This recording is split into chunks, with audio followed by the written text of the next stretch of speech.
Fala galera do grupo de estudos, espero que todos estejam bem. Estamos aqui então para iniciar uma nova playlist aqui no canal, que é a playlist de Análise Instrumental 1. Disciplina essa que, voltada para o curso técnico em Química, atualmente, nesse momento que o vídeo está sendo gravado, ela é cursada pelo 7º período. Porém, tá para haver uma nova reformulação do curso técnico, então pode haver certas mudanças daqui a uns anos para frente, alguns semestres à frente da localização. Mas o que importa é que nós vamos estar trabalhando então os assuntos dessa disciplina, começando hoje então nessa primeira aula falando sobre a espectrofotometria. Bom, a espectrofotometria então é o primeiro método de análise que a gente vai estar vendo, que se baseia em a gente vai se basear em dois comprimentos de onda específicos. Então, vai ser necessário então a gente retomar alguns conceitos da física, alguns conceitos da química, alguns conceitos básicos de química geral que vão nos auxiliar ao longo desse nosso tema e também dos próximos temas a seguir. Então, vamos lá. Primeiramente, né, a gente costuma chamar de espectrofotometria UV-Vis, ou UV visível, justamente porque esse é o método de análise que vai estar voltado exatamente para faixas de comprimento de onda específicos.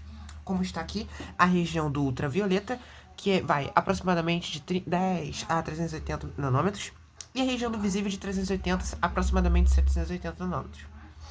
E ela é baseada no uso justamente da radiação eletromagnética. Como principal radiação, a gente tem a luz, né? Mas o que seria então a radiação eletromagnética, para a gente relembrar? Ela é produzida pela perturbação dos campos elétrico e magnético, propagando-se pelo espaço a alta velocidade.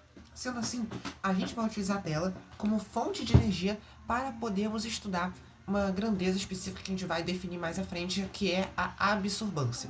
Então, todos os nossos estudos de espectrofotometria vão se basear na quantificação. Quando a gente vai falar da análise quantitativa de alguma molécula ou de algum átomo, vai se basear nessa grandeza que a gente vai chamar de absorbância, que vai haver uma relação entre essa grandeza e a concentração do meu analito. Sendo assim, a gente precisa retomar alguns conceitos. O primeiro deles é a teoria dualística, que vai dizer que a radiação é composta de partículas quantizadas de energia, denominada fótons. Bom, isso está muito relacionado com o que a gente vai estar recapitulando, né, que é o modelo atômico de Bohr. Né? Que a gente sabe que quando a gente tem um elétron, quando um elétron absorve energia, para ele saltar de um nível para outro mais energético, ele precisa de uma quantidade, um pacote de energia específico. E isso está diretamente relacionado com o modelo atômico de Bohr, que a gente vai estar aprofundando, retomando essa teoria quântica daqui a pouco. Além disso, outros conceitos importantes para a gente lembrar são as propriedades da onda, né? Porque a radiação eletromagnética ela se propaga na forma de onda. Sendo assim, a gente precisa entender o comportamento, lembrar de alguns comportamentos. Elas não vão ser tão essenciais assim para os cálculos que a gente vai estar trabalhando em questão de quantificação, em tese, de algum analito, mas são importantes a gente compreender e retomar esses conceitos. Que são, primeira propriedade, né? Que toda onda vai possuir comprimento de onda, velocidade, frequência e período. Essas são as grandezas básicas que a gente tem aqui listadas aqui ao lado. Velocidade é aquele mesmo raciocínio que a gente vê com relação ao movimento. A unidade, né? Geralmente a gente trabalha em metros por segundo, que é a distância percorrida pelo tempo. Frequência é justamente o número de oscilações dado um certo tempo. O comprimento de onda é justamente uma grandeza específica da onda que vai variar de acordo com o meio. E o período é justamente o tempo gasto para percorrer uma certa distância, tá certo? Então a primeira propriedade diz que quanto maior o comprimento de onda, menor é a frequência. Lembrando que as unidades, né? Aqui, comprimento de onda a gente vai estar sempre associado aos nanômetros, tá certo? Enquanto que frequência, a gente trabalha geralmente em hertz ou em centímetros recíprocos. Se você já fez análise orgânica, você já deve ter visto essa unidade, que é muito comum na análise orgânica a gente utilizar a frequência em centímetros recíprocos, centímetro a menos 1. Porém, é só questão de detalhes, isso não vai ser muito utilizável aqui na nossa disciplina, não. E aí, aqui, né, se a gente, qual é o símbolo, né, geralmente a gente representa, né? A gente tem essa letra grega lambda, para representar o comprimento de onda, e essa letra grega aqui representando a frequência, ok? Sendo assim, a gente pode relembrar algumas relações válidas que a gente aprende lá em física, quando a gente estuda essa disciplina de ondas, as propriedades fisiológicas das ondas e os seus comportamentos. que é o quê? Que a velocidade é diretamente proporcional ao comprimento de onda e à frequência, tá certo? Então a gente costuma chamar, né, lá na física geralmente a gente está acostumado a usar o F, né, como símbolo de frequência, mas vai ser muito comum quando você se deparar na disciplina, a frequência sendo representada por essa letra grega um pouquinho diferente. Então velocidade é igual ao comprimento de onda vezes a frequência. Além disso, a frequência ela tem uma relação direta com o período. A gente lembra que frequência e período são justamente sinais opostos, né? Então, se a gente lembrar, lá na física a gente tem o costume de associar, né, que a frequência é 1 sobre o período, da mesma forma que o período é 1 sobre a frequência. É a mesma coisa, a mesma relação válida. A única diferença é que ao invés de a gente utilizar o F, a gente vai utilizar essa grega mi aqui, tá certo? Então, da mesma forma que tem frequência igual a 1 sobre período, eu posso ter período igual a 1 sobre frequência. Mesma coisa. Além disso, quando a gente utiliza essa relação, a gente tem a frequência sendo utilizada em hertz. Agora, quando a gente assume que a frequência é 1 sobre o comprimento de onda, a gente cria uma nova unidade, que é justamente a de centímetro recíproco, já que, considerando então o meu comprimento de onda sendo dado em centímetros, né? Tudo tem uma especificidade também, a gente tem que analisar. Mas isso aqui é só pra gente lembrar alguns conceitos, mas que a gente não vai utilizar diretamente na nossa disciplina. Apenas a questão mais do comprimento de onda é mais essencial. Outras propriedades fisiológicas da onda é que a frequência depende apenas da fonte e não do meio de propagação. Além disso, o comprimento de onda, ele sim, ele já vai depender do meio de propagação. Então, cada meio, ou seja, de acordo se ele está no ar, se ele está na água, qualquer seja a diferença mínima que for o comprimento de onda já vai mudar. Além disso, quando a gente trabalha também com a luz, a gente tem a questão da energia, né? E ela também é uma onda, né?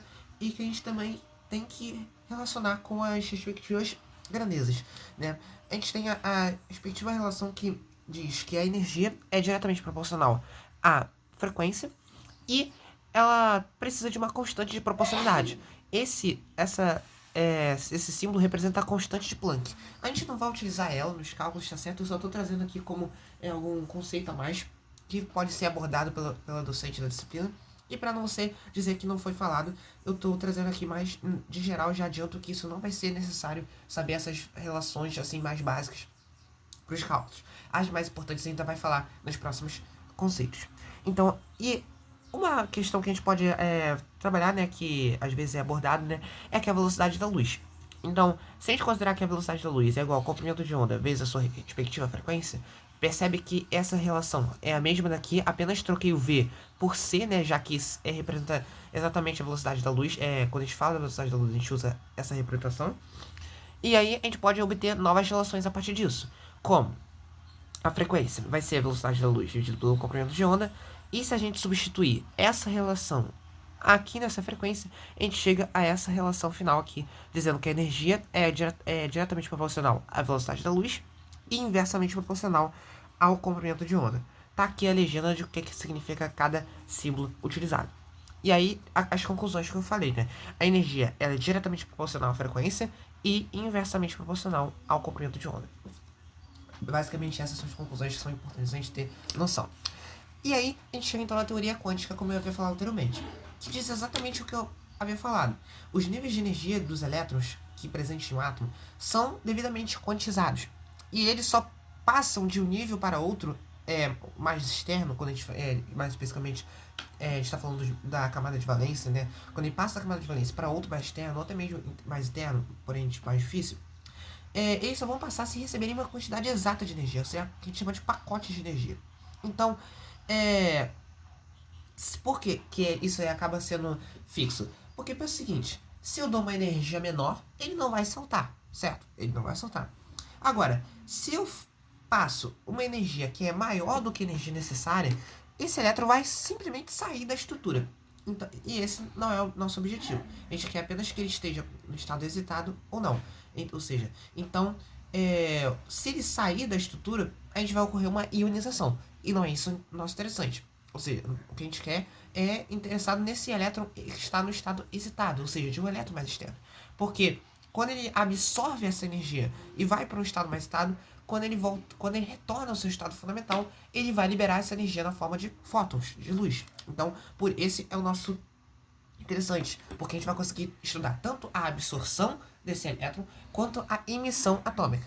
Aqui, especificamente, a gente vai estar focado na absorção, tanto molecular quanto atômica. Mas é importante ter noção que a espectrofotometria ela é dividida em absorção e emissão.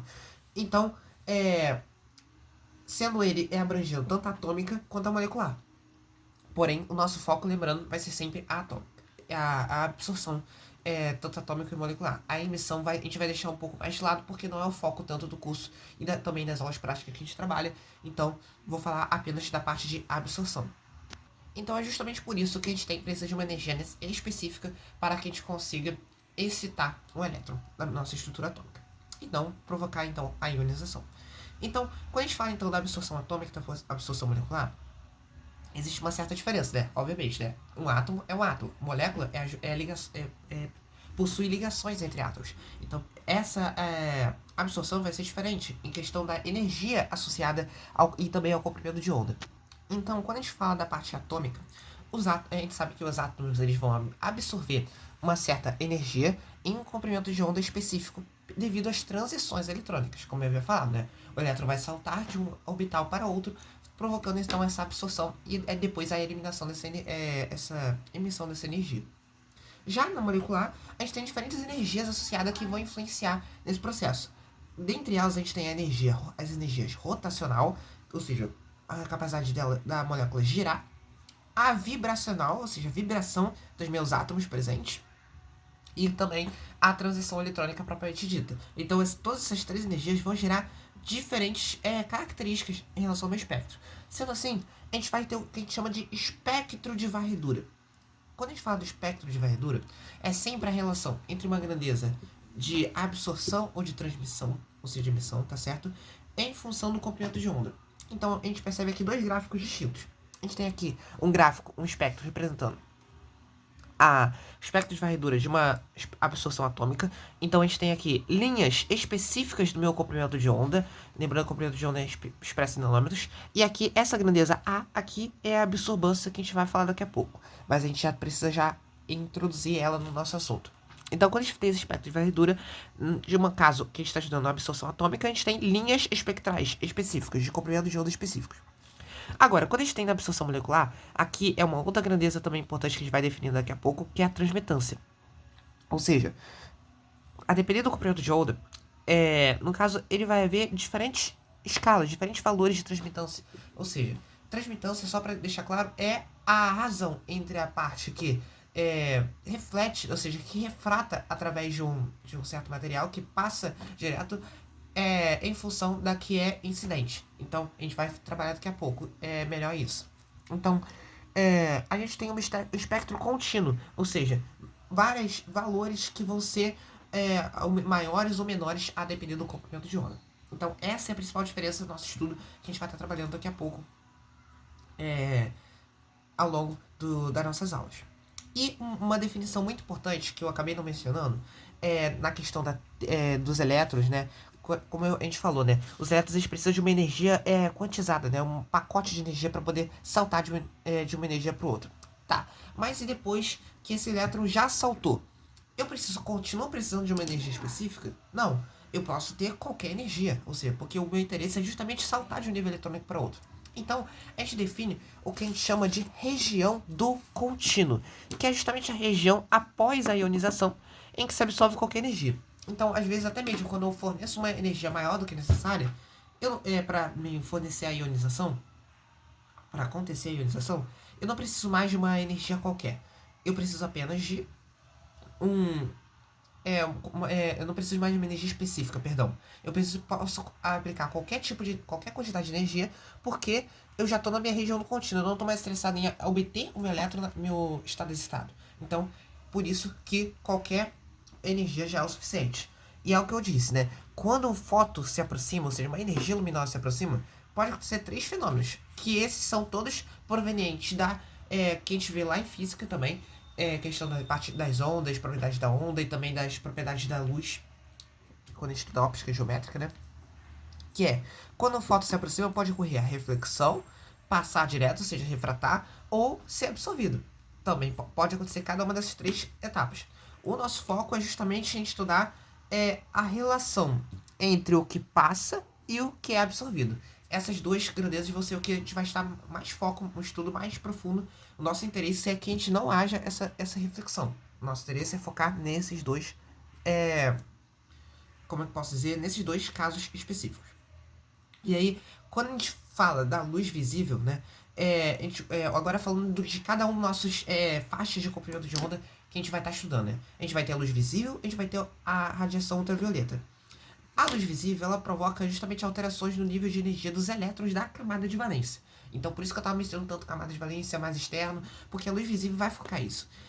Ela vai ser capaz, então, de romper ligações instáveis e permitindo que a gente possa analisar substâncias que são coloridas ao olho nu, ou seja, elas apresentam uma certa coloração. Já na radiação ultravioleta, ela é uma radiação ionizante que rompe efetivamente ligações. Então, a gente tem então uma radiação ultravioleta como algo que vai provocar uma certa, como posso dizer, uma quebra das ligações e não necessariamente a gente precisa ter uma substância colorida. No geral, nas práticas, quando a gente faz, são às vezes amostras que não possuem uma certa coloração, mas que é possível utilizar, analisar quando a gente utiliza a radiação ultravioleta como fonte de radiação, ok? E aí, então, agora a gente vai começar a definir alguns conceitos que já são importantes pra gente. O primeiro deles é a transmitância. Bom, a transmitância é justamente a fração não absorvida pelo meu sistema. Então, pensa o seguinte, eu tenho aqui o que a gente chama de uma cubeta, uma representação esquemática de uma cubeta. A gente está fornecendo, então, uma radiação para ela, que a gente vai chamar de P0. Quando a gente sabe que a energia, ela pode passar direto, pode ser absorvida ou pode refletir. Então, eu posso ter tanto uma parte que refletiu, eu posso ter uma parte que absorveu e tem uma parte que passou direto. Essa parte que passa direto, ou seja, que não é absorvida, a gente vai chamar de P, certo? Então, a gente tem como definição P0, a radiação incidente, e P, a radiação emergente, ou seja, que não foi absorvida. Então, a gente pode definir a transmitância como sendo a razão entre a radiação emergente e a radiação incidente. Se a gente reparar bem, ambas são grandezas de radiação. Então, quando a gente faz a divisão de uma radiação para outra, a transmitância ela não vai possuir uma certa unidade específica. Então, a transmitância ela vai ser uma grandeza adimensional. A gente costuma representar a transmitância em porcentagem. Para fazer isso, basta a gente fazer o quê? Multiplicar essa relação por 100. Então, basta eu pegar a transmitância em porcentagem, ela vai ser P sobre P0 vezes 100.